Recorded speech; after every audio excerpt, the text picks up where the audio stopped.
বছর পর ভিসা নীতি সংশোধনের উদ্যোগ সরকারের, বিদেশিদের জন্য ভিসা প্রক্রিয়া হবে আরও সহজ। বাংলাদেশে স্বাধীনভাবে সিদ্ধান্ত নেওয়ার সক্ষমতাকে সম্মান করে চীন, তিস্তা প্রকল্পে সহায়তার অঙ্গীকার। দর্শক নন্দিত টেলিভিশন চ্যানেল এনটিভির প্রতিষ্ঠা বার্ষিক 23-24 পদার্পণ।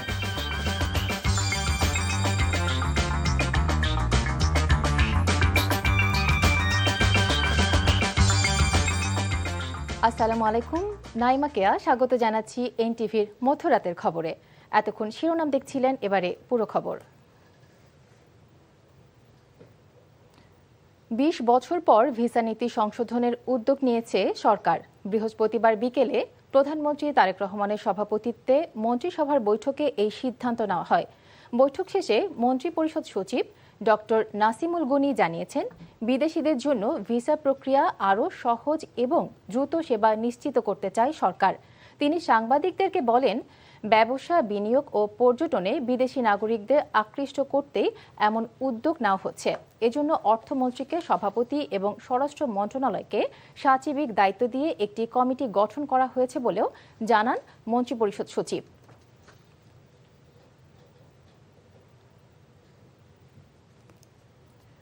অপশক্তি নিজেদের হীন দলীয় স্বার্থে মানুষের মধ্যে বিভেদের অপচেষ্টা চালালেও মিলেমিশে থাকাই দেশের মানুষের আবহমান কালের মূল্যবোধ।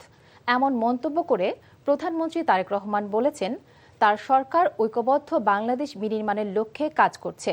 বছরব্যাপী নজরুল বর্ষের উদ্বোধনী অনুষ্ঠানে তারেক রহমান এসব কথা বলেন। আরও জানাচ্ছেন হাসান মাহমুদ। বিদ্রোহ ও অসাম্প্রদায়িক চেতনার জাতীয় কবি কাজী নজরুল ইসলামের অনবদ্য অমর কীর্তি ও শোষণ বঞ্চনার বিরুদ্ধে তার প্রতিবাদী কণ্ঠস্বর জাগরুক রাখতে বছরব্যাপী নজরুল বর্ষের উদ্বোধন করেছেন প্রধানমন্ত্রী তারেক রহমান। প্রধানমন্ত্রী বলেন, কবি নজরুলের হৃদয় জুড়ে ছিল বাংলাদেশ, তাই কবির স্মৃতিধন্য ত্রিশালকে নজরুল স্মৃতি ঘোষণার সম্ভাব্যতা খতিয়ে দেখা হচ্ছে। পরাধীনতা, জুলুম, শোষণ, অসাম্য, বৈষম্য ও কুসংস্কারের বিরুদ্ধে কবির কলম ছিল শানিত। প্রধানমন্ত্রী বলেন, তার সরকার এমন রাষ্ট্র গড়তে চায় যাতে ধর্ম, বর্ণ নির্বিশেষে প্রতিটি মানুষ থাকবে নিরাপদ। যেখানে ধর্ম, বর্ণ নির্বিশেষে প্রতিটি মানুষ নির্বিঘ্নে নিরাপদে বসবাস করবে। শুধু মানুষের এই নিরাপত্তা নয়, আসুন কোনো প্রাণীও মানুষের হিংস্রতার শিকার যেন না হয়, বর্তমান সরকার সেটিও নিশ্চিত করতে চায়। বর্তমান প্রযুক্তির যুগের জটিল বাস্তবতার উল্লেখ করে প্রধানমন্ত্রী বলেন, কৃত্রিম বুদ্ধিমত্তার ইতিবাচক ও নেতিবাচক প্রভাব জ্ঞানের দুয়ার যেমন খুলেছে, তেমনি উন্মুক্ত করেছে বিপদগামী হওয়ার পথও। তবে কেউ হীন স্বার্থে বিরোধ বিভেদের অপচেষ্টা চালালেও সবাই মিলেমিশে থাকাই এদেশের মূল্যবোধ। নিজেদের হীন দলীয় স্বার্থে মানুষের মধ্যে বিভেদ বিরোধ সৃষ্টির অপচেষ্টা চালালেও সবাই মিলেমিশে থাকাই বাংলাদেশের মানুষের আবহমান কালের মূল্যবোধ। বর্তমান সরকারও এমন এক রাষ্ট্র এবং সমাজ বিনির্মাণের লক্ষ্যে কাজ করছে। 3 দিনব্যাপী এই কর্মসূচির উদ্বোধন উপলক্ষে প্রধানমন্ত্রী তারেক রহমান স্মারক ডাকটিকিট এবং নজরুল বর্ষ 2026-27 লোগো উন্মোচন করেন।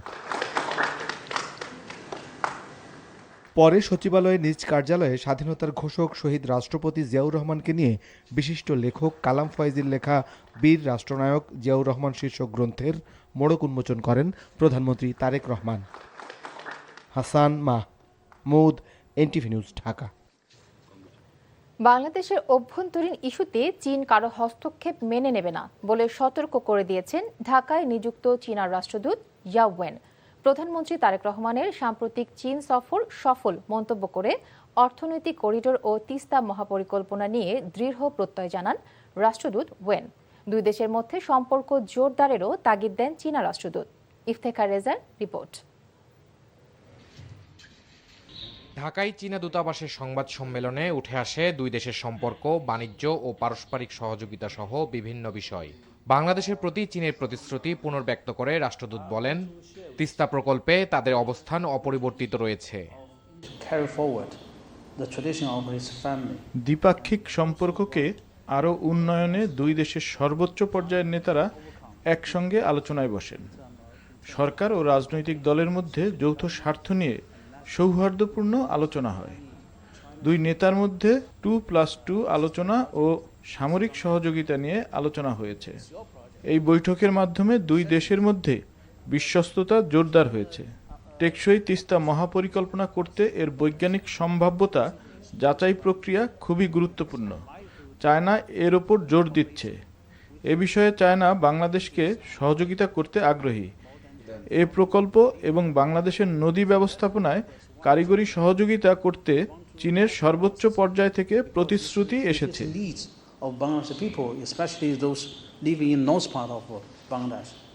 তিনি বলেন, বাংলাদেশ ও চীন আঞ্চলিক সংযোগ জোরদারে নতুন বিকল্প নিয়ে কাজ করবে দুই দেশ। বাংলাদেশ, মিয়ানমার, চীন অর্থনৈতিক করিডোর হলে তিন দেশের জনগণই উপকৃত হবে। চীন বাংলাদেশ সম্পর্ক বর্তমানে ইতিহাসের সর্বোচ্চ পর্যায়ে রয়েছে। দুই দেশের নেতাদের অর্জিত ঐক্যমত্য বাস্তবায়নের মাধ্যমে আগামী দিনে এই সম্পর্ক আরও গভীর ও ফলপ্রসূ হবে। রাষ্ট্রদূত আরও বলেন, সার্বভৌমত্ব রক্ষায় জনগণের স্বার্থে নিজেদের মতো করে বাংলাদেশের সিদ্ধান্ত নেওয়ার সক্ষমতাকে সম্মান করে চীন। Iftekhar Reza, NTV news, Dhaka. সময়ের সাথে আগামীর পথে এগিয়ে চলা দর্শক নন্দিত টেলিভিশন চ্যানেল এনটিভি তার পথ চলার 23 পেরিয়ে 24-এ পদার্পণ করেছে। এই মাহেন্দ্রক্ষণে দর্শক শুভানুধ্যায়ী বিজ্ঞাপনদাতা, কেবল অপারেটর সহ দেশবাসীর প্রতি কৃতজ্ঞতা প্রকাশ করেছেন এনটিভির চেয়ারম্যান মোহাম্মদ মোসাদ্দেক আলী। কোটি মানুষের হৃদয় ছুঁয়ে চাকচিক্যের চড়াই উতরায়ে দর্শক এবং শুভানুধ্যায়ীরাই প্রতিযোগিতার বাজার থেকে এনটিভিকে প্রিয় চ্যানেল হিসেবে বেছে নিয়েছে সত্য, তথ্য, নির্ভরতা ও আস্থার মানদণ্ডে। 23 বছরের পথ চলার কিছুটা তুলে ধরেছেন হাসান মাহমুদ।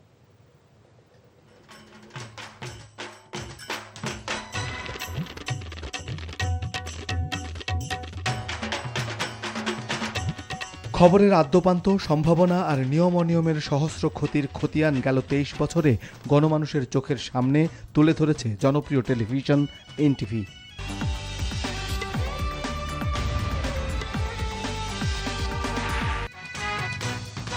শীর্ষজঙ্গী বাংলা ভাইয়ের মুখোশ উন্মোচনের মতো অসংখ্য গল্প আর গল্পের পেছনের গল্প ঝুঁকি মাথায় নিয়ে তুলে আনা হয়েছে জনতার সামনে।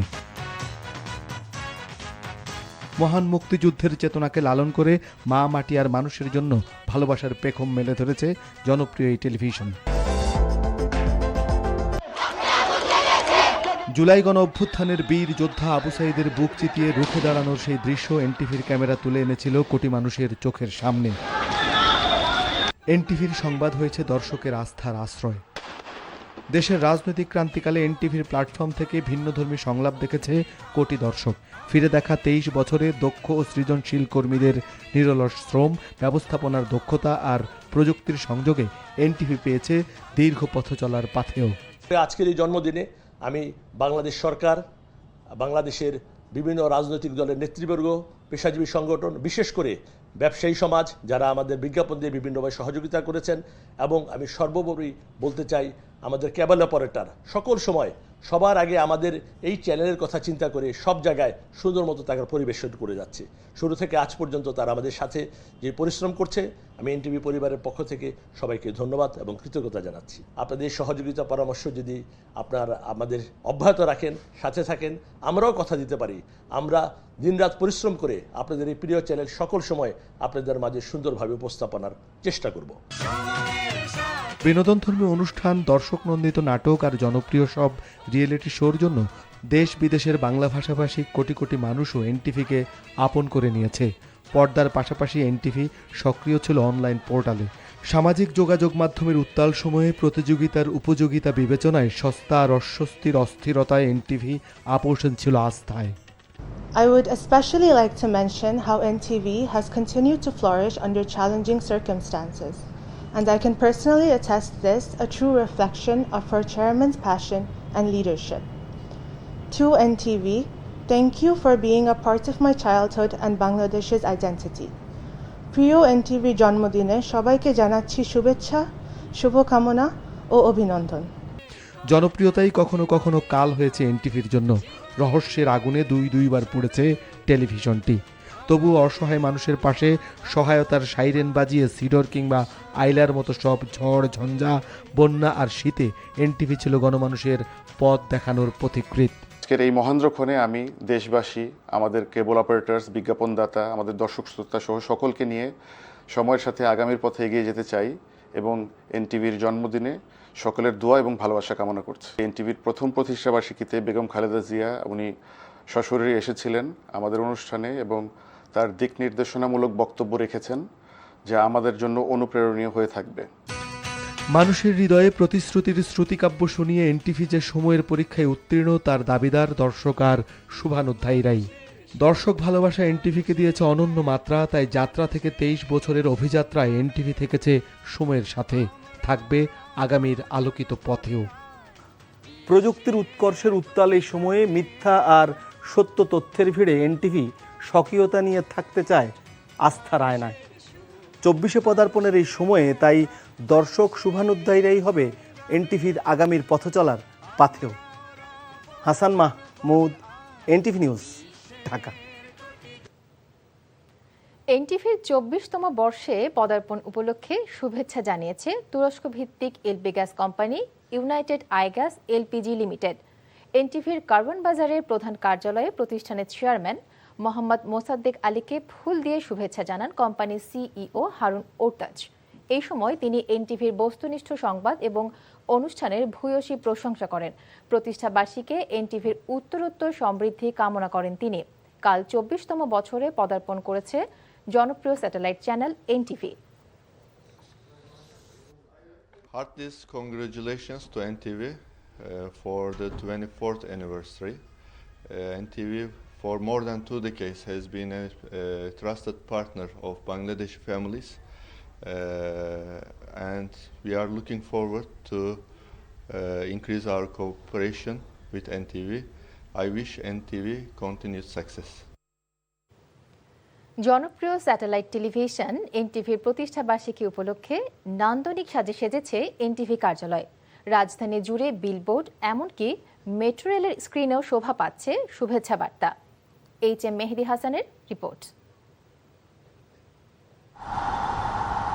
প্রতিষ্ঠার 2 যুগে পদার্পণ উপলক্ষে এনটিভি জুড়ে বইছে আনন্দের জোয়ার। বর্ণিল সাজে সেজেছে কার্যালয়। শুভেচ্ছা জানাতে আসা অতিথিদের স্বাগত জানাতে প্রস্তুত এনটিভি।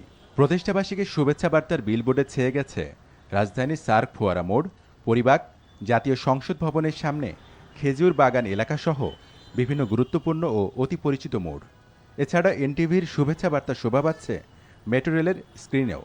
এনটিভি তো ছোটবেলা থেকে আমার বাসার মধ্যে যে আমার বাবা মা দেখে, তো হিসেবে যে এনটিভিতে যখন বিভিন্ন প্রোগ্রাম হতো তো হিসেবে দেখা পড়তো। আমি আপনাদের অনুষ্ঠান, সংবাদ সবকিছু দেখে ভালো লাগে আমার। আব্বু এনটিভির অনেক ভক্ত, মানে 7টা 2টা এমন বাজলেই বলে এনটিভি দাও। এনটিভি ভালো এবং এনটিভির সাথে ভালো যোগাযোগ আছে আমাদের। আমি ভবিষ্যতে যাতে করে এই ন্যায় এবং নিষ্ঠার সাথে সংবাদ মাধ্যমগুলো পরিচালনা করতে পারে, সেই শুভকামনা রইল। এছাড়াও সাধারণ মানুষদের প্রতিষ্ঠা বার্ষিকীর শুভেচ্ছা সম্বলিত টি-শার্ট প্রদান করে এনটিভি কর্তৃপক্ষ। এইচ.এম. মেহেদী হাসান, এনটিভি নিউজ, ঢাকা। সশস্ত্র বাহিনীর অবসর ও অব্যাহতিপ্রাপ্ত এবং অপসারণ ও বরখাস্তকৃত 150 জন অফিসারকে ন্যায় বিচার প্রদান করে প্রজ্ঞাপন জারি করায় সরকারকে ধন্যবাদ জানিয়েছেন অবসরপ্রাপ্ত লেফটেন্যান্ট জেনারেল পদোন্নতিপ্রাপ্ত আব্দুল্লাহিল আমান আজমি। নিজ বাসভবনে এক সংবাদ সম্মেলনে একথা জানান তিনি। যে দলই ক্ষমতায় থাকুক, সশস্ত্র বাহিনীতে পেশাদারিত্বের বিষয়ে গুরুত্ব দেওয়া উচিত বলে মন্তব্য করেন এই অবসরপ্রাপ্ত লেফটেন্যান্ট জেনারেল। সংবিধান পরিবর্তন করে বিচার বিভাগ স্বাধীন করার পরামর্শ দেন তিনি। এছাড়া বিএনপি সরকার ক্ষমতায় আসার পর সেনাবাহিনীর সুনাম ফিরে এসেছে বলে মন্তব্য করেন আব্দুল্লাহিল আমান আজমি। আমাদের যদি নেতৃত্বে সৎ লোক আসে তখন এগুলো সব ঠিক হয়ে যাবে। তারাই মনে করবে যে না এটা করা ঠিক না, তারাই মনে করবে ওটা করা ঠিক না, তারাই সব অটোমেটিক ঠিক করবে। আমাদের যদি নেতৃত্বে সৎ লোক আসে তখন এগুলো সব ঠিক হয়ে যাবে। তারাই মনে করবে যে না এটা করা ঠিক না, তারাই মনে করবে ওটা করা ঠিক না, তারাই সব অটোমেটিক ঠিক করবে। কাতারে সুন্দর ও সুশৃঙ্খল পরিবেশে এইচএসসি পরীক্ষা শুরু হয়েছে। ঢাকা বোর্ডের অধীন ও বাংলাদেশ দূতাবাস তত্ত্বাবধানে কাতারের রাজধানী দোহার Bangladesh MHM school and college সেন্টারে মাসব্যাপী এই পরীক্ষা অনুষ্ঠিত হবে। এতে বাংলাদেশের পতাকাবাহী একমাত্র প্রতিষ্ঠান বাংলাদেশ MHM স্কুল অ্যান্ড কলেজের শিক্ষার্থীরাই অংশগ্রহণ করছে। বাংলাদেশ সময়ের সঙ্গে সামঞ্জস্য রেখে কাতারের স্থানীয় সময় সকাল 7টায় এই পরীক্ষা শুরু হয়। চলতি বছর Bangladesh MHM school and college কেন্দ্রে মোট পরীক্ষার্থীর সংখ্যা 62 জন। এই ছিল মধ্যরাতের খবরে। এই খবরের ভিডিও সহ আপডেট জানতে ভিজিট করুন NTV অনলাইন www.ntvbd.com। এছাড়াও NTVর জনপ্রিয় সব অনুষ্ঠান ও খবরের আপডেট জানতে ভিজিট করুন আমাদের ইউটিউব ও ভেরিফাইড ফেসবুক পেজে। এতক্ষণ সাথে থাকার জন্য ধন্যবাদ সবাইকে।